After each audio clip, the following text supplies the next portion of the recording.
Hello, God bless from Up Ministries. It's me, Dick Jr. Excuse me.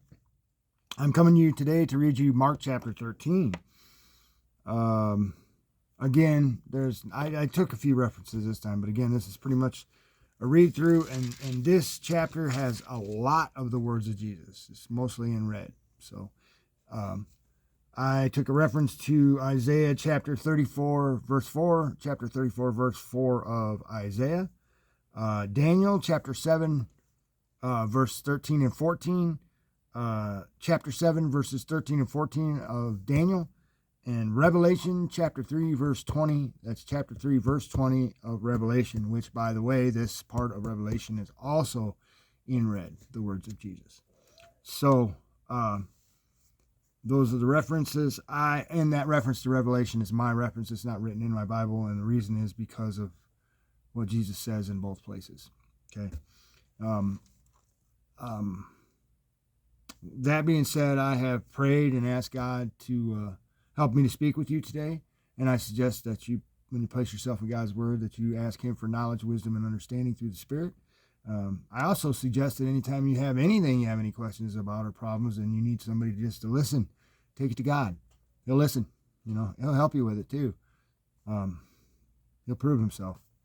Okay. Those things being said, I'm going to go ahead and start here in Mark 13, verse 1. As he was going out of the temple, one of his disciples said to him, "Teacher, behold, what wonderful stones and what wonderful buildings." And he's talking about the temple. And Jesus said to him, "Do you see these great buildings? Not one stone will be left upon another, which will not be torn down." And I just want to put this out there, that today, if you go to where this temple stood, there's not a stone of it there. Okay, so Jesus' prophecy has now become true. Okay. As he was sitting on the Mount of Olives opposite the temple, Peter and James and John and Andrew were questioning him privately. These four were very close to Jesus. They were his closest. "Tell us, when will these things be? And what will be the sign when all these things are going to be fulfilled?" Back again to what he just said, not a stone will stand. Okay? When will these things? Next question, right? "And Jesus began to say to them," and this is the part, I circled this, and this is very, very important that you listen to Jesus on this and stay in this, okay? "See to it that no one misleads you." That's the first thing he said to these disciples, to these apostles, Jesus. See to it that no one misleads you. He knew they could be misled, and he knows we can be misled, okay? So stay close to the word, okay? "Many will come in my name, saying, 'I am he,' and will mislead many." And we've had those types of cults and things happen in the recent past in our history. "When you hear of wars and rumors of wars, do not be frightened. Those things must take place, but that is not yet the end. For nation will rise up against nation and kingdom against kingdom. There will be earthquakes in various places. There will also be famines. These things are merely the beginnings of birth pains. But be on your guard, for they will deliver you to the courts, and you will be flogged in the synagogues, and you will stand before governors and kings for my sake, as a testimony to them. The gospel must first be preached to all the nations."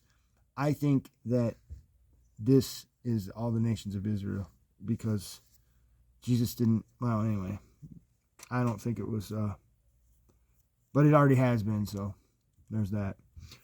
"When they arrest you and hand you over, do not worry beforehand about what you are to say, but say whatever is given to you in that hour. For it is not you who speak, but it is the Holy Spirit." So this applies to this situation, and can to others. But, if you're trying to deliver a message, it's okay to prepare. Don't, walk into it completely blind. God will fix it, but wouldn't it be better if you helped him and then he just took care of the rest, put it together for you? "Brother will betray brother to death, and father his child, and children will rise up against parents and have them put to death. You will be hated by all because of my name, And this all happened right here when they started persecuting Christians because of his name. Do you see? People were saying, he's a Christian. They're worshiping Christ, and they were killing these people. This stuff already happened. Okay? Could happen again, because that's the way prophecies work. But this part of it already happened once. And still does today in some places. They are killing Christians.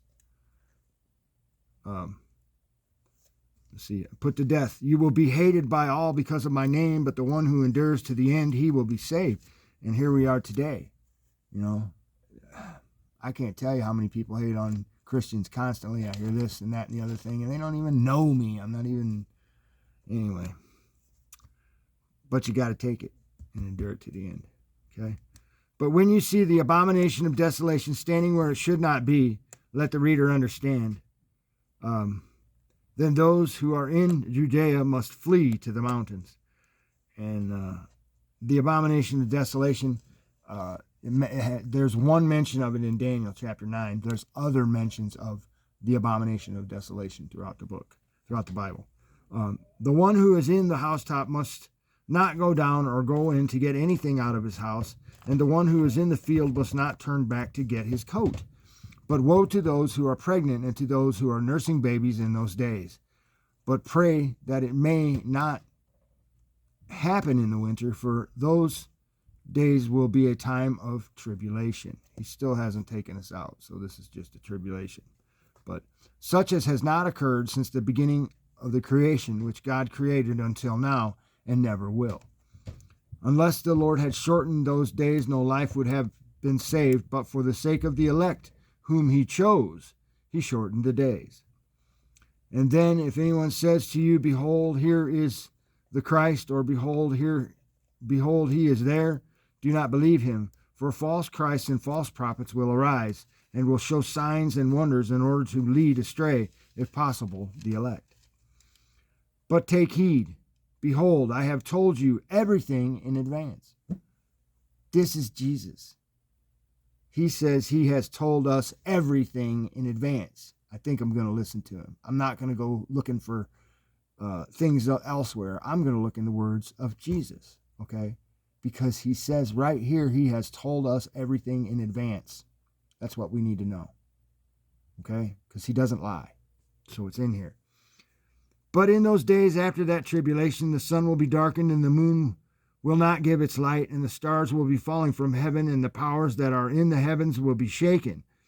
And they will see the Son of Man coming in clouds with great power and glory. So here in verse 25, it says, and the stars will be falling. And I'm going to take the reference to Isaiah 34:4 right here. And it says, and this is speaking about the end of times, I believe. And it says, and all the host of heaven will wear away, and the sky will be rolled up like a scroll. All their hosts will also wither away, as a leaf withers from the vine, or as one withers from the fig tree. Okay?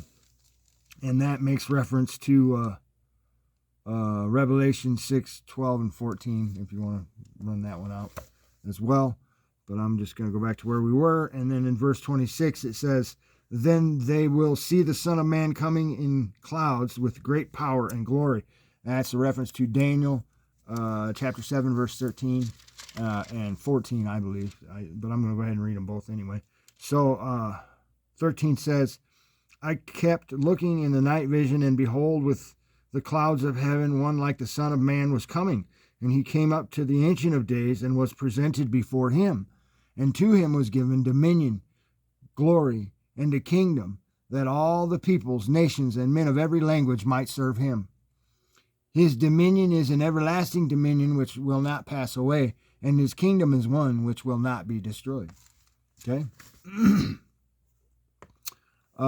So verse 27, and then he will send forth the angels and will gather together his elect from the four winds, from the furthest ends of the earth to the furthest ends of heaven. Now learn the parable from the fig tree.